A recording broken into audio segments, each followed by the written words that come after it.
Hi, my name is Stefan Karpinski. I'm loosely affiliated with MIT. This is my colleague, Jeff Bezanson. The two of us and another colleague of ours, Viral Shah, who is in India and so couldn't make it to this conference, created Julia, which is a fast dynamic language for technical computing. Our patron is Alan Edelman. He's actually in the theoretical math department at MIT, but he funds our work to a large extent. The term neat versus scruffy came up yesterday during the panel discussion. I think we're distinctly in the scruffy camp, but we're trying to bring the scruffy camp a little closer to the neat camp. So that's sort of the angle that this presentation is coming from. So the initial question you might ask is, why do we need a new language for technical computing? In particular, why a dynamic one? Why not use C with MPI or something like that, or use Haskell or some other strongly typed language? And the main reason is just because these languages that are dynamic are incredibly popular. It's sort of a de facto standard in linear algebra work, in numerical computing, to use MATLAB. That's even what is used in presentations in place of pseudocode. So in papers, you'll see MATLAB code. In statistics, R is the de facto standard for in the same sort of way. NumPy, SciPy becoming more and more popular as well because it's open source, and also because it has better performance in some cases than these other examples. I think a huge driving reason behind this is that a lot of the people in these areas are not professional programmers. They're not programming language buffs, and they like the ease and simplicity of these languages, the fact that you can just get things done. All of these approaches have a split language thing going on, where there's the high-level language, which is nice and easy to use, but then if you really, really want performance, you need to drop into C or C++. And this manifests itself as a requirement for vectorization. If you want to get good performance out of MATLAB or R, you need to do vectorized code. You can't write the loops yourself. Although MATLAB has a JIT these days, so sometimes you can get some good performance, but it's limited. You can't always get it. There's also no productivity boost if you're writing libraries. If you're writing libraries and you want good performance, you have to write it in C, so you're not getting the benefits of a high-level language. So that limits the productivity that the ecosystem as a whole can have. So the key features of Julia, what make it different and interesting and a special snowflake, are, first of all, a sophisticated dynamic type system. So it's not a static type system. It's really more of a tag system than a type system. So you can keep tracks of the types of values, but a lot of the times we can eliminate the tag overhead. But it's got dependent parametric types, so you can express collection types precisely. And there's also, it supports all sorts of polymorphism. Ad hoc, parametric, generic programming, duck typing, all of these things are possible. Multiple dispatch is core to the language. It's the unifying paradigm. And what we found is interesting, because there's been a lot of languages that have supported some form of multiple dispatch. But if you really, really embrace it as this is it's not a choice between single dispatch, but you can also have multiple dispatch if you want it, but maybe there's some downside. If you really embrace it and make it really, really good, really fast, really reliable, it kind of changes the way you think about things, and it allows you to start to do a lot of things that you wouldn't think you could do with multiple dispatch. It's also a broad spectrum language. This came up yesterday with regards to Haskell, that you can focus at the right level of abstraction. And so we don't want to have to switch languages. We don't want to have to be in C and then switch languages to get to the high-level stuff. We want to be able to write the same thing, A times B, and get that to be a single machine instruction, or have it be something that starts up an entire cluster. So that requires polymorphism. Question?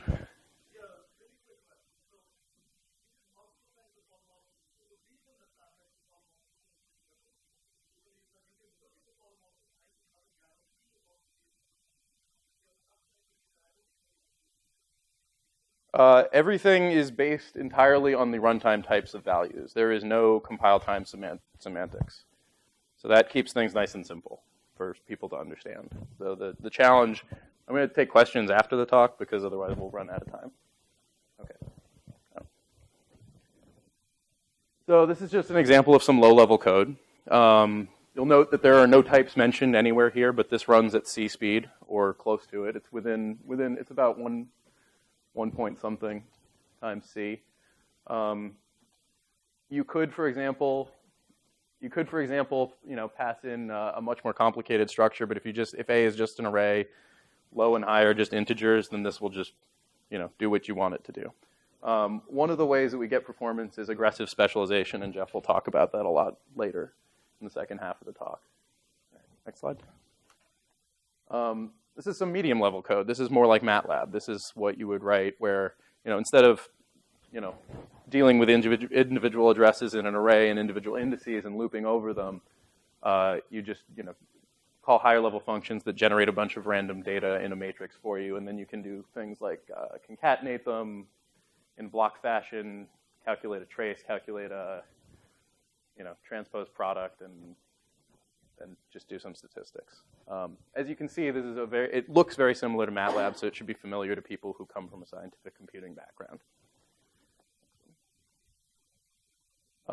Here's an example of some higher level code. This is distributed array programming. And you also see some types here. So what you can see is this is a copy to operation where you're copying from one distributed array to another. And they can have different distributions. They can be distributed across different machines in completely different ways. And this code right here takes care of everything that needs to happen in terms of sending the right information to the right places. Just to dive into it a little bit, the sync, that's a macro. We have, there's a strong Lisp tradition to Julia, but we do make it explicit when you're calling a macro. So it doesn't look like a function call. It has a different syntax. So you know that something interesting is going on. That synchronizes spawn at P, just basically says, spawn at processor P, this local copy to operation, which takes the local part of the destination distributed array, and then the second localized call actually just figures out the correct indices on the source destination array that match up with the destination array, and then it just does the local copy piece. And it does all of this at every single processor, and then just returns the distributed array object. So we have in-language support for remote references and global distributed objects that makes it nice and easy to do distributed programming. Well, it's in the library. It's not actually built into the language, but there's strong support for it. And just as a comparison, this is an abstract implementation of the copy2 that will work for any sort of abstract array type. And it's very simple. It's not parallel. This will run on one CPU. The multiple dispatch comes in here because when you have a D array, this copy2 method is called, which then dispatches to this copy2 method potentially, although we actually have other specialized ones that are faster and use memcopy if the layout of the array is correct. Next.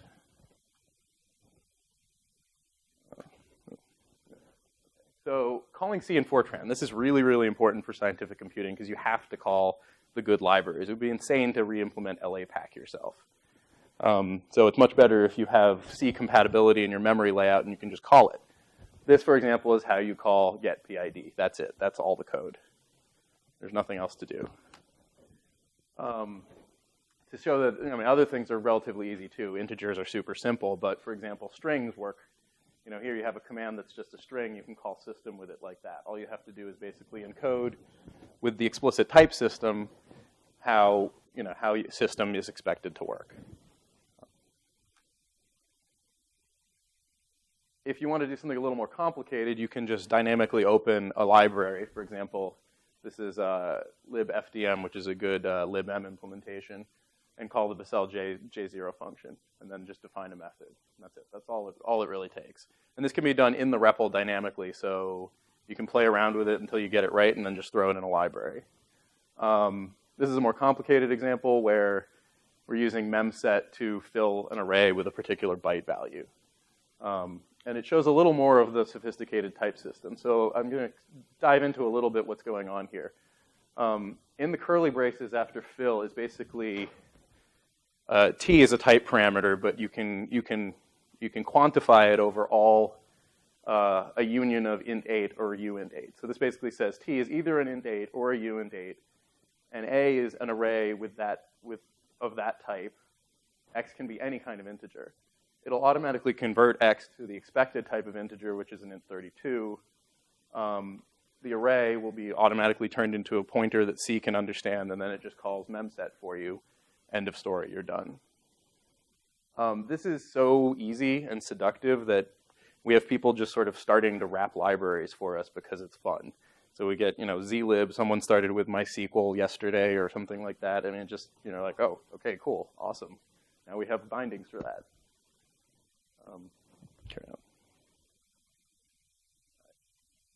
So I'm going to dive a little deeper into one specific example where multiple dispatch gives us a lot of power. There's this problem of numeric promotions, right? And different languages deal with it different ways. There's some that are really, really strict about it, like Ada is, super uptight, and you have to explicitly cast everything or your operation is going to fail. I think OCaml may be the same way, but I'm not an OCaml programmer, so probably someone in this room knows about this more than I do. Obviously, assembly, values are just values. Most languages, though, find this too annoying. You can't, if you can't write 1.5 plus 2 and have it, give you 3.5, it's just, you go crazy. So it's built into the compiler. There's rules built into the compiler usually about how to do this. Operators like plus, times, all these numeric operators, they're really they're the prototype for multiple dispatch. They are one of the most dynamic things in most traditionally compiled languages. So by adding multiple dispatch, we actually allow operators to just become functions because all of our functions can do this. So we've come up with something that's more generic, more extensible. You can do it with any sort of new, user-defined numeric type. You can just have the same kind of promotion semantics that all the built-in types have. In fact, our built-in types are just user-defined types. Yeah. So the way it works is this. It's pretty straightforward. You have this promote function, which is defined in Julia, and it basically takes two objects of two types, and it figures out, by looking up a promotion type table, which is also defined as a method, just what type it should be converting to, and then it just converts the two methods, and that's it. And it returns them. And then what you do is you can just use this everywhere. So if you have the plus operation, you just have a method that says, well, if I have two numbers and I don't have a more specific rule for how to combine them, what I should do is try to promote them to a common type and then try to add them. So that's the built-in stuff. When you are actually adding a new numeric type, all you need to do is define this promote rule, which is used by the promote type method to figure out, do a little bit of manipulation, basically make it symmetric, make sure all the things work out the way you want them to.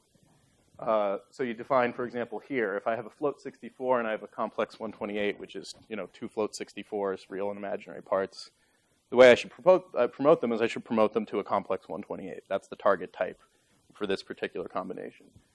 And then you just have to define how to do the conversion. In this case, it's just a matter of constructing a complex 128 with the real part being the floating part value and then a 0 for the other part. And then all you need to do is define plus operation on two complex values. And now any combination of float and complex will work correctly. And we basically have maybe, I think, not very many. I think it's probably like 6 or 7 different promotion rules in the complex definition, and now it just interoperates with absolutely every single other type in the system. So this avoids this becoming an n by m problem where you have to define all these different rules. You have n plus m instead of n by m. I think Jeff's going to take over and talk to you a little more detail about how we get this performance. Yep.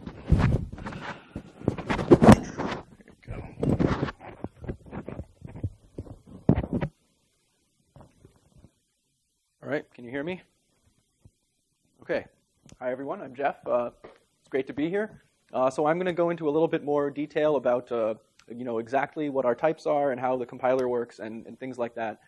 So our type system itself is not really so extremely fascinating. As the really interesting thing about it is just that we have it. really, because several times in the past people have applied the kind of type inference that we use, which I call dynamic type inference. I think some other people have called it that too. They've applied type inference to existing languages like Common Lisp and Python, and any sufficiently popular dynamic language has kind of gotten this treatment. But what we did is sort of design the whole thing with that in mind from the beginning, which sort of let us do a few things that were valuable, which is one thing is in building the libraries we could sort of consciously trade off which things we were willing to give up performance on and which things that we wanted to make sure could be well typed. So as we were writing the library, it's a good discipline to have. And second of all, it lets us sort of be a lot more profligate about abstraction, and we're just willing to make everything very abstract, like the numeric promotion example. I mean that that code does lots of semantically dynamic dispatching. It uses argument splicing. To take a function that returns two values and use those as the two arguments to another function. It does all of this stuff, and yet that's used for individual scalar, like scalar plus and scalar times. So that's a lot of machinery to deploy for just like scalar plus. So we can only do that with confidence that we'd be able to speed it up, or else it would be really slow. So what does our type system look like? There's kind of a more usual part and a slightly less usual part. This is the sort of not too unusual part. There's a declarative type hierarchy. You can have abstract types and declare that certain concrete types are subtypes of them. And we have composite types that are a lot like structs, and we also have these bits types, which basically lets you declare that something's representation is just a bit string.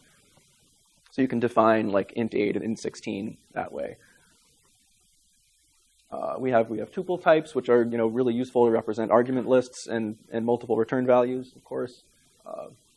And we have a notion of union types, which is really a set union of types. It's not like a C union type, or it's not like a an ML style tagged union kind of thing. It's just sort of a set union. So you can actually ad hoc construct a union of any two types. Like one of the examples showed a union of int and uint 8.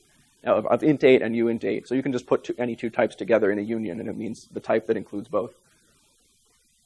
And types have parameters as well. And all of our parameters are actually invariant, but we have sort of a syntax that lets you do dispatch in a way that gets around the restrictiveness of invariance that I'll show. But and so something like this, so there's sort of a type application there, but the weird thing about us is it's completely dynamic semantics. It's not none of that is statics. So semantically, the way this executes is you have some type constructor basically, and you apply it to some type. So that's actually everything is evaluated, and then it's evaluated. You get the type, and then you apply that to arguments to construct something. So it's all runtime semantics, and of course, we optimize that when we can figure out what's going on. And all of these constructors have forms that will infer the parameter for you, so you don't have to specify it. Okay, next.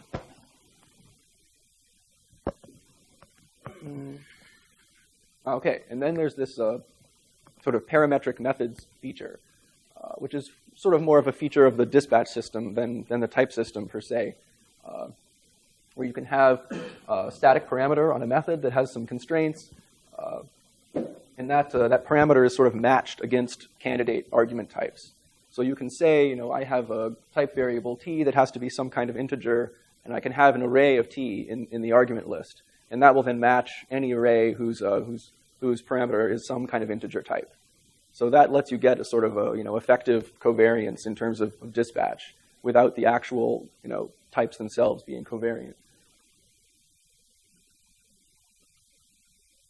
All right, and then there's this feature of it's really most similar to singleton kinds in type theory, where you can have a type whose only element is some particular type, and we found that extremely useful actually, because it lets you basically write the equivalent of class methods essentially, where you can have methods that are defined on a particular type rather than on instances of it. So here's a simple example of doing something like a type trait, where you can say that the size of an int 16 is 2, and then you can actually just call that on a type.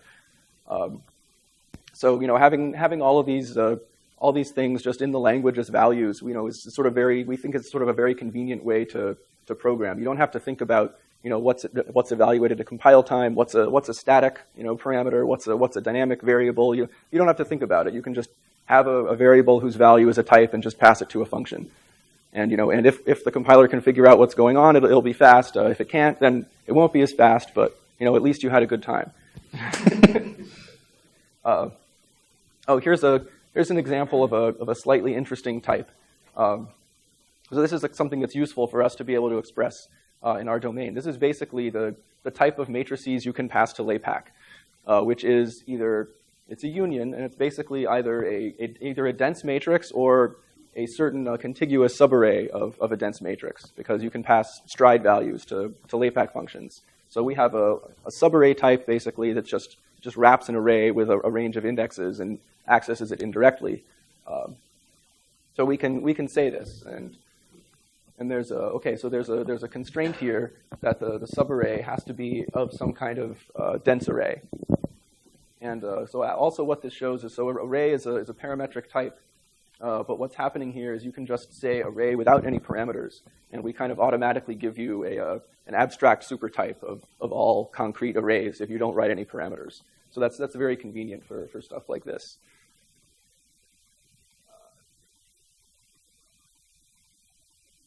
All right, so all right, now I'll go into type inference a little bit. So as we've said, some of you might be twitching that he's talking about dynamic typing. These aren't real types. And yes, that's true. It's not types. If that bothers you, just replace the word typed with tags. This is sort of a tag system, not a type system, if you prefer thinking of it that way. And the game in dynamic type inference is rather than the compiler needing to prove what the type of everything is, it simply attempts to guess what the type of everything will be. And then it just gets as much information as it can. And actually, one thing that's really nice to me about that kind of type inference is you can just be constantly improving and refining the type inference algorithm without changing the language spec. The programs just get faster. Okay.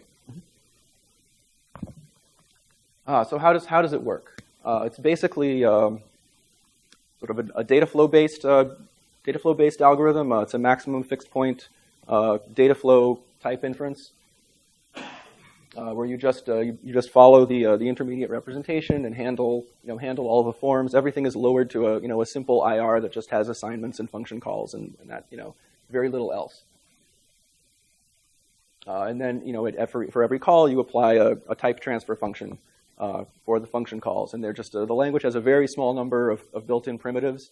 Really, really tiny number. So all you need to do is manually code in the type behaviors of those primitives, which are things like type of and type assert, which have really simple type behaviors.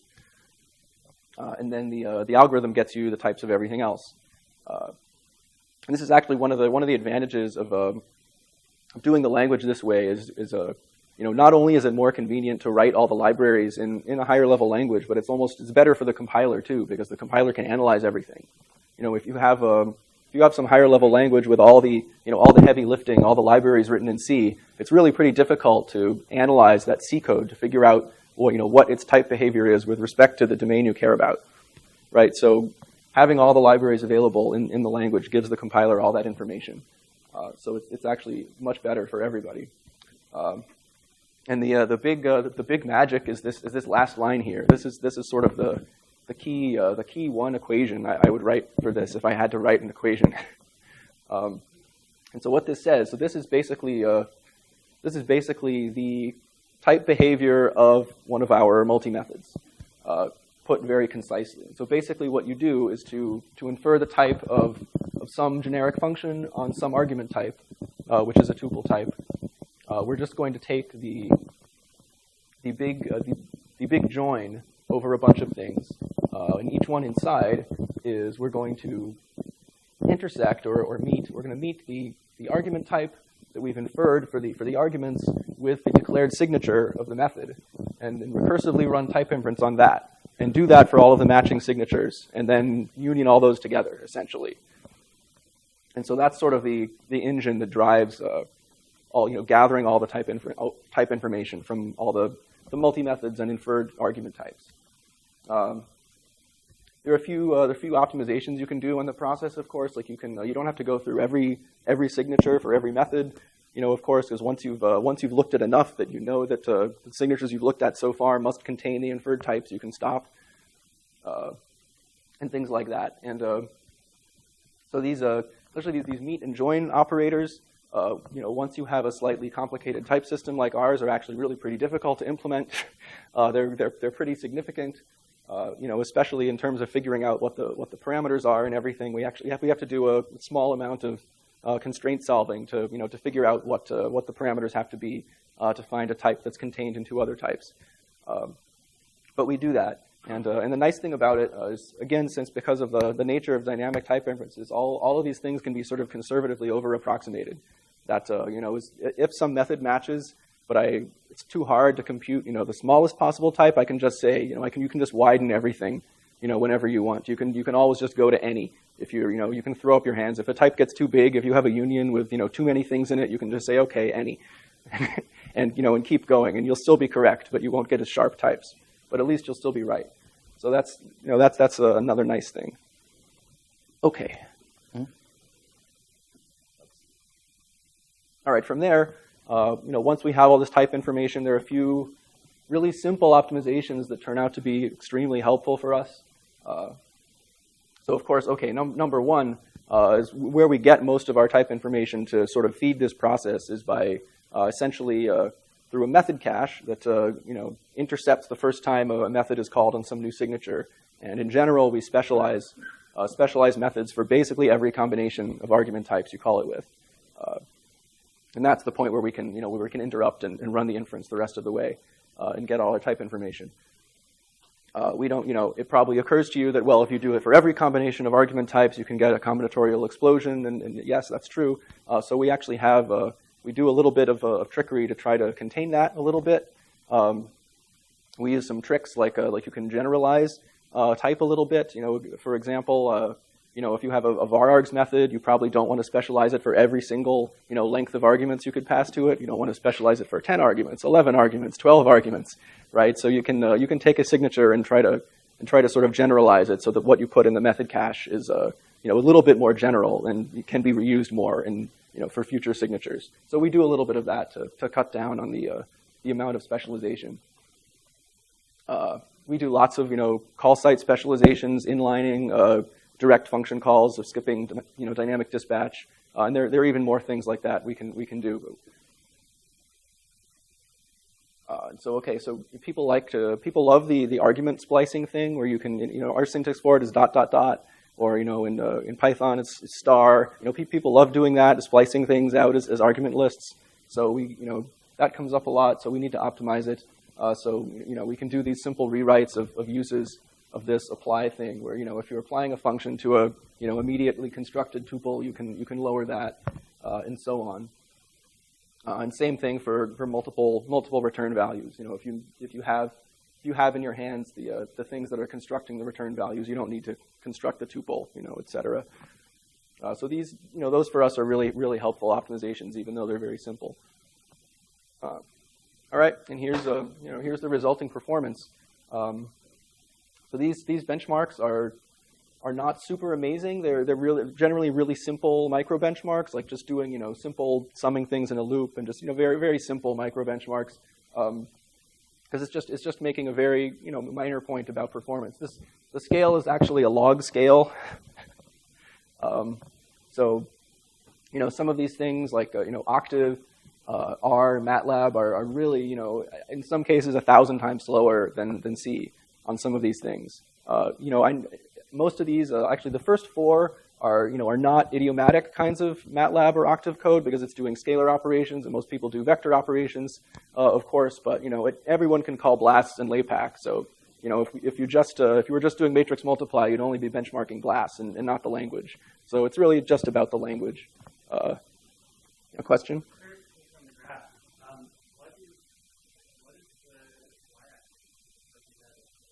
Oh yes, I should have explained that. So the graph is actually times relative to C. The bottom baseline there is the time of them written in C. and everything else is time relative to that. So lower is better. But this one all the way over here on the right, this is sort of my favorite benchmark because it's a little bit more complicated. This is actually the code that Stefan showed earlier. Should we show it again? Can we go back? Yeah, sure. So this code. Yeah. So this is the code for the benchmark all the way over on the right. And so this is doing, it's making some normal random matrices, and it's concatenating them and transposing them and multiplying them. And it's doing a bunch of array operations. But the arrays are small. And I think they were 5 by 5 arrays. So that's sort of an interesting case because you are doing array operations, but you don't have that much of a chance to make up, the overhead. So you don't get to spend a huge amount of time in your kernels because the arrays are so small. So in that, how that works out, all right, back to the benchmark.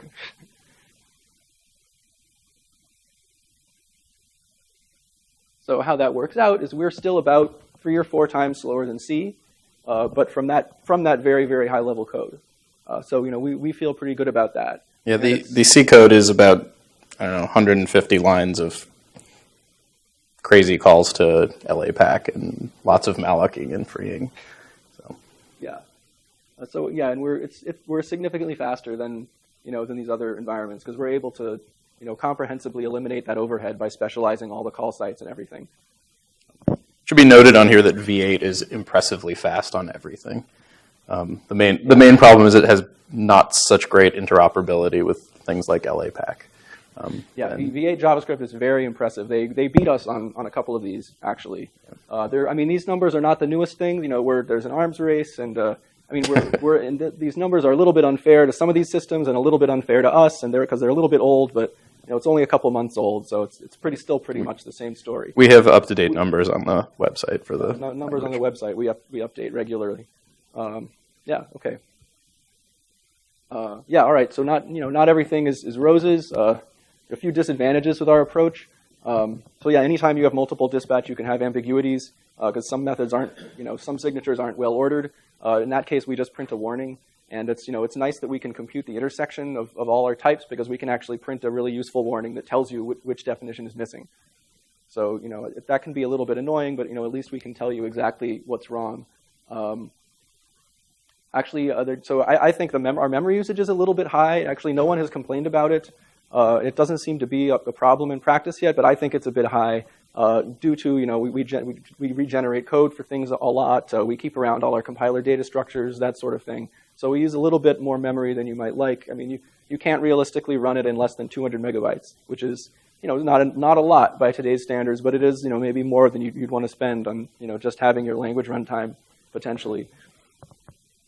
But we try to do a good job. One thing we do is all the type information and compiler data structures like ASTs are actually stored serialized because an 8-bit and a 64-bit pointer is way too big.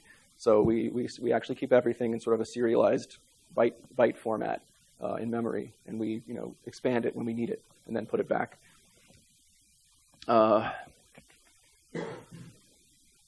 We have to, with our library, which our library is now something like, I think, 25,000 lines of Julia code, I think, which is, it's pretty good density for, pretty broad coverage of the functions you need in a basic MATLAB-like system.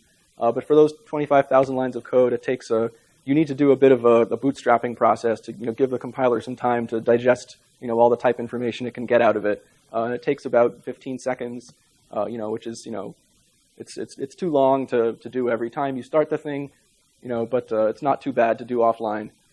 My modularity is a little bit tricky in a system like this because it's kind of a method definition free-for-all. Everyone can put any signature into any method anywhere at any time, which makes it really, really convenient, and you can just define anything really quickly, but it's not clear how to draw the lines of modularity in that kind of a case. So it's kind of a whole program compilation kind of thing right now. We are less dynamic than, say, Ruby. You can't monkey patch types. Once a type is defined, that's the way it is. So that helps.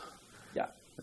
And then another kind of deficiency of this this kind of type system is the type information sort of only flows in one direction because everything has to follow the the semantics of eagerly evaluating the arguments and then pushing them into the function. So that's sort of the types just sort of follow the forward data flow. So you can't have a you can't have a context that requires a certain type and therefore do like return type overloading. So we can't really do that. So that's something that's missing from this. Okay, but despite it not being perfect, people seem to like it. We're a pretty young project. People have only known that we existed for about 6 weeks.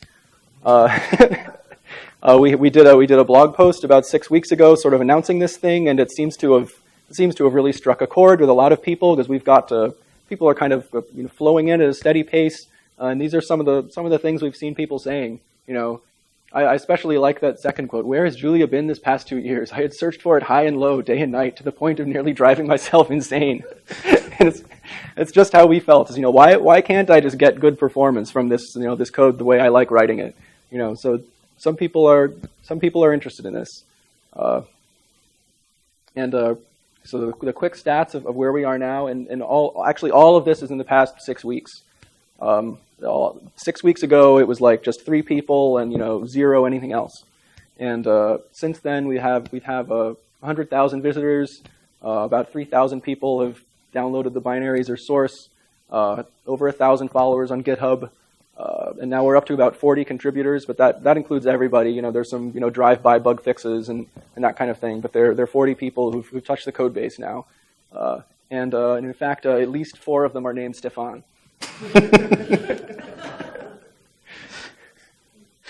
So yeah, there's julialang.org. Check it out, and everything is on GitHub. Yeah, thank you. We keep having new people who are starting to implement new crazy things like Monte Carlo simulations, Gibbs sampling, image processing, R-like stats functionality. Next slide. Do we have a next slide? Do we? No, we don't. Oh, we don't. Okay. Yeah. I do want to make sure to thank. We have a Windows port as of a couple of days ago, and it's this guy named Keno Fisher, who is a very, very good hacker, and just came along and ported what we thought would take maybe a long and not happen for years, but came and ported the whole thing to Win32. You can download a binary and try it and run it on Win32. Also supported on Linux and OS X. And we found out he's actually still in high school. Yeah. So, find this guy, watch him. Keep yeah, he's going to be a star. You want to take a few questions? Any questions now? Can you say how Julia handles parallelism? What sort of constructs you have? So we've moved all the parallelism to our libraries. We have just a couple things in the language we think support it, like macros, closures, and then it's really all defined in the libraries. We have our parallelism model is just multiprocessing, so we start up multiple processes and we just have them communicate. It's sort of MPI-like, but significantly easier to use. You can also serialize almost everything. You can send a closure over a pipe and it just works. So that makes a lot of programming styles very trivial to write. Yeah, we've implemented some things like distributed arrays on top of that.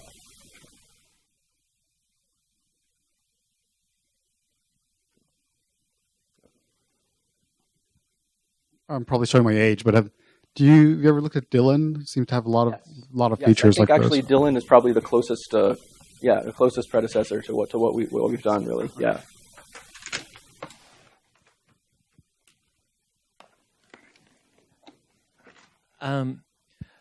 So I noticed that you have union types, and I'm wondering what advantage that gives you. How do you use them? So the main reason is that because of the lack of typing rules, a function can do something like return either an int or a string, and so we can use it to keep track of that. It's used by the compiler internally, but why not expose it to the rest of the world? On one arm of the branch, you can return an int, and on the other one, you return a string. And so we can infer that to be union of int and string. And then, but once you have that, how do you use that information later? So if we had, so then if that union type or then something of that union type were passed as an argument to something, we would that union type would be what we are intersecting with the signatures of the method. So we might be able to use that to narrow it down to just one method, for example. So I was curious if you had any data or looked around at when you were choosing to do multi-methods. And I'm asking because many years ago when we were working on Dylan, which is interesting you bring it up, we were looking at whether to do that or not, and we surveyed a bunch of libraries and found you only used multi-dispatch in about 10, 12% of the cases, but we weren't looking at operators. So I wondered did you survey and do a bunch of looking at that, or you just found it was so important for operators you chose to do it? Yeah, we didn't do a survey. I think it was just our instinctive feel of thinking about mathematical operators that made us think we wanted that. I think that was pretty much the reason. Also, Jerry Sussman's numeric scheme library is based on multiple dispatch, so and that's a good pointer that you might be in the right direction. All right. Yeah, let's take the rest of the questions offline. Thank you very much. Yep, thank you.